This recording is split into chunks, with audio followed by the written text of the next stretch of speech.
O ju vëllezër, fitnet çdo ditë shtohen. Çdo ditë shtohen. Mirë po, neve a jemi interesuar se si me shpëtu prej këtyre fitneve, prej këtyre lodhjeve, prej këtyre angazhimeve, çka kemi përgatit neve. Prandaj tha pejgamberi sallallahu alaihi wasallam në kohën e fitneve me çka më angazhu? Ibadatun fil harji ka hijratin ilayhi. Thot pejgamberi sallallahu alaihi wasallam, adhurimi në kohën e fitneve, me i bë ibadet Allahut azza wa jall, e ka shpërblimin sikur me pas emigru te pejgamberi sallallahu alaihi wasallam. Vallë pse?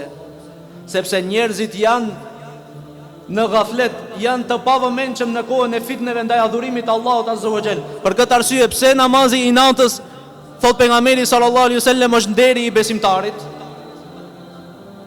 Se kur të gjithë flejnë, janë të pavëmendshëm, ti qohesh dhe vetmohesh me Allahun tënd dhe i bën Allahut tënd adhurim, lutje. Për këtë e ka shpërblimin e madh. Për këtë quhet nderi i besimtarit.